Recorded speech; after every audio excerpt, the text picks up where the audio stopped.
Hello.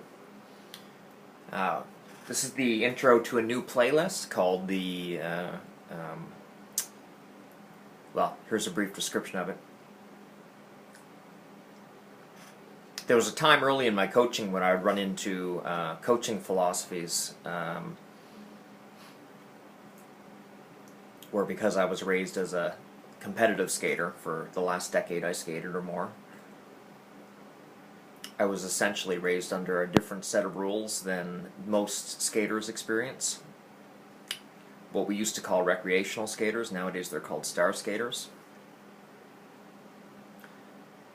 And when I started coaching, I didn't realize how wide the gulf was, but I would occasionally run into issues, and I would go to a bunch of coaches and ask them what their philosophy on this particular issue was, and I would get the same response from all of them, and it was a response that I knew was wrong. And this would come up probably once a year, once every couple of years, where the majority of coaches who were recreational skaters and who mostly coach recreational kids have an actually opposing philosophy for success. They're not interested in the success of their skaters so much as the enjoyment of their skaters and the enjoyment of the sport, which is, obviously all coaches are interested in their kids progressing, and they're interested in their kids pursuing excellence, and they're interested in their kids enjoying the sport. But depending on where exactly you slot that priority, it's going to vastly change your outlook and your approach to coaching.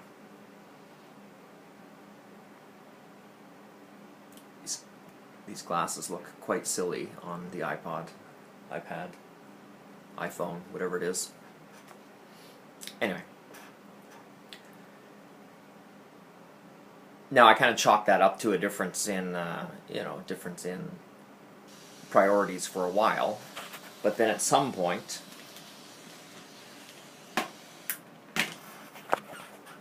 I started running into a lot of other little problems where, and other coaches would give me recommendations on how to solve it that I thought were completely immoral and that I disagreed with.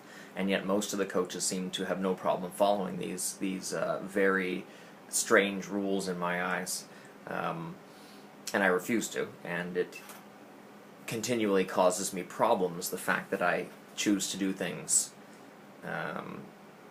in a more correct manner rather than in a more successful manner. I don't know if there's a way to describe that, but at some point in Labrador, about halfway through, I spent 10 years coaching in Labrador, for people who don't know. I really should put that on here somewhere. Brief history. I eventually came to the conclusion near the end of that run that I was in many ways an anti-coach. That there were a lot of things that I do that are almost consciously directly contrary to the way other coaches do things. I watch the other coaches coach, and I discuss philosophy and coaching ideology with them, and if I don't like the results and they all agree on certain philosophies and ideologies, then I'm obviously going to think they're all wrong. And this causes a lot of friction with coaches, because a lot of them are very, very, no coach does coaches in a way they think is wrong or unhealthy or unproductive or inefficient.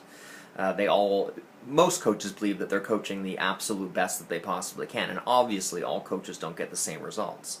And they take a lot of, I think, what's the word? Comfort in the fact that they can talk to other coaches and they have the same opinions. You get little cliques of coaches that have the same opinions on how you should go about doing things and how things should be done, and you can all kind of pat each other on the back and say, oh, hey, you're a good job, you do things the way I do, you're doing a great job, you're great, I'm great, we're all great. And they never really take a step back to look at whether or not what they're doing, what they say they're trying to accomplish with their coaching is actually working.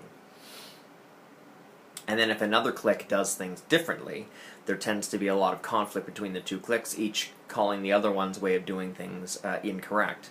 Whereas if they actually were able to use a little bit of scientific method and take a step back and say, well, this clique does these things well and gets these results from the skaters, objective results, and this clique does these things well and gets these objective results, and we merge those two things, try to figure out how they're creating that, and merge those best effects into a new coaching paradigm, everybody would be much better off. But that's not the way things tend to work. That takes way too much.